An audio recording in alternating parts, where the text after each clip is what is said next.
Hearty welcome to Soft Talk.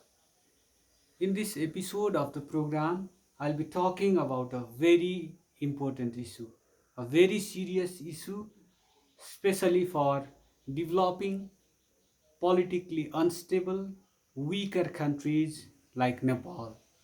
So let me start the program.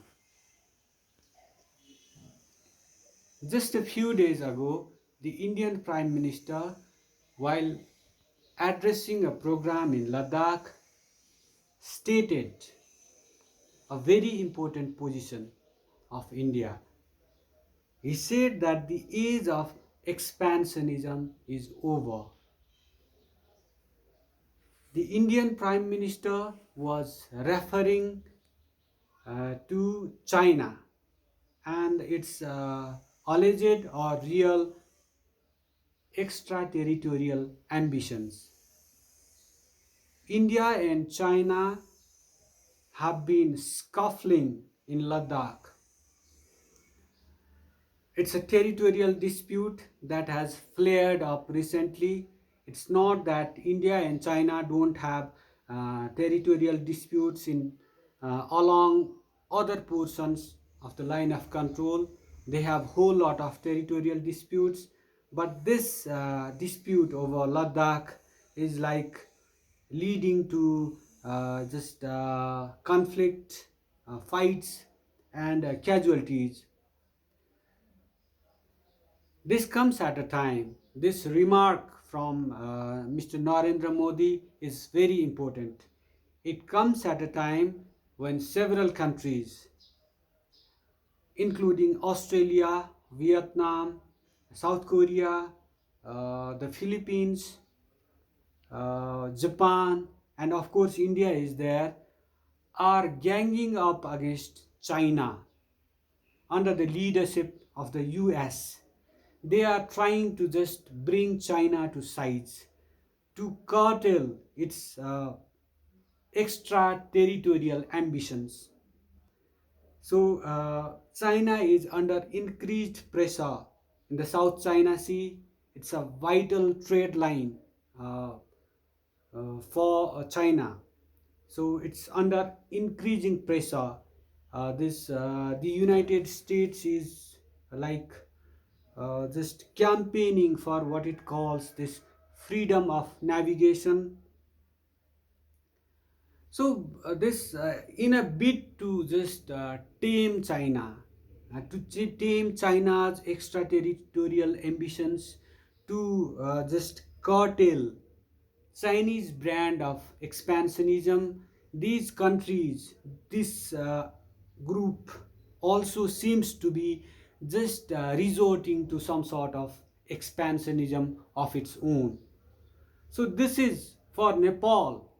Nepal has been like weathering this expansionism. This expansionism is to blame for this prolonged political instability, often caused by change of government, this Maoist insurgency, this kind of thing. So Nepal has been weathering this kind of expansionism. It has seen its territories shrinking more and more as the years pass by. So most of it is coming from our dear neighbor. Uh, I am referring to India. It has disputes. Nepal has disputes, territorial disputes, whole lot of territorial disputes, whether it's in the case of Susta, whether it's in the case of Maheshpur, several other parts like Pasupati Nagar, and then comes this serious dispute uh, over this Limpiadhura Lipulek Kalapani region. Nepal has been consistent in her claim that this territory belongs to Nepal, whereas India considers it a disputed territory.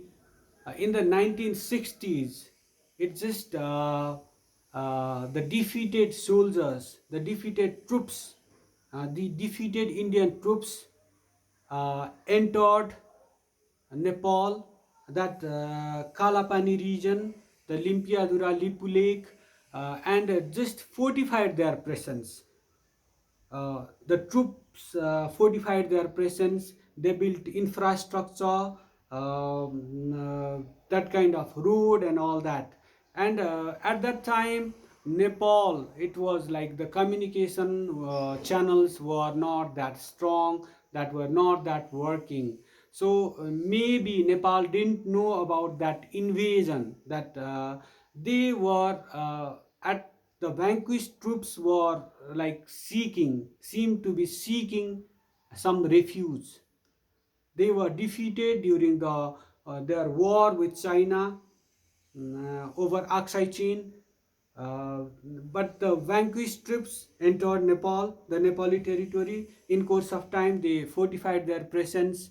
Uh, and when Nepal asked these troops, the Indian state, to move out of that encroached territory, they refused. So Nepal has been suffering from this encroachment, this foreign aggression, this expansionist designs. So it's like, for Nepal, any form of expansionism is condemnable, whether it's coming from the west, whether it's coming from north or the south. So Nepal should just resist expansionism with all its energies.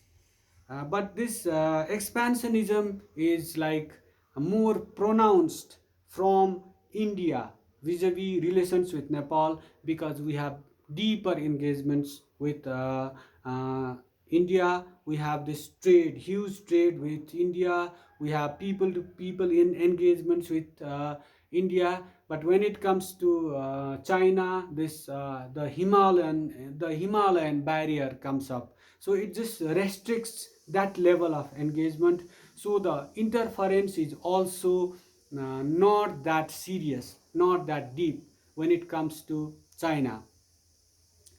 When it comes to India, it's so much this expansionism, this interference in our internal affairs is so much that India is often seen as a force in effecting uh, change of regimes that are not friendly towards its interests. So the frequent change of the system is also because these regimes were somehow not incorporating the Indian interests. That's why those changes are said to have taken place. There is some level of truth in them, because when the regimes ignore the extraterritorial ambitions, the designs of the dear neighbor, uh, their days are like their countdown begins. Their just days are just numbered,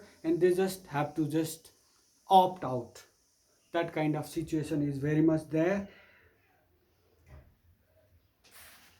Talking about expansionism, just a few days ago, the Prime Minister of Nepal, KP Sharma Oli, accused the Indian state of trying to topple his government. It's a popularly elected government, it's a near two-third majority government. He accused the Indian embassy in Nepal of making efforts, conspiring to topple his government because of the Nepal government's stance over the Kalapani, Limpiadhura, Lipu region. The parliament had just included that region into the political map of Nepal, and also the parliament had endorsed that map. So it really got India's goat, and it just went on just trying to make efforts to topple the KP Oli government. Also, there were reports in Indian TV channels and other media that quoted several hawkish retired generals and Wongs that India should use its assets in Nepal to topple the KP Oli government. These remarks, these designs are condemnable, because we are a sovereign country and we have a popularly elected government in place. This kind of stand coming from India is making a mockery of democracy. So this should stop. as India and China just scuffle and several forces the superpower come to the scene. Australia comes to the scene, Vietnam comes to the scene, the Philippines comes to the scene, and Japan also comes to the scene. The whole of Asia, not just South Asia and China, the whole of Asia seems to be landing in turmoil. But this is not good for smaller countries, weaker countries like Nepal, because this extended neighborhood has seen several countries vanish into some sort of black holes, like because of some extraterritorial designs of giants. So it's in Nepal interests to just keep the peace in the neighborhood and beyond. We are in a unique position. We are friends of both China and India. We have disputes mainly with India, but we are friends. This friendship has been there for ages. This relation has been there for ages. So we should use that unique position to de-escalate the tensions.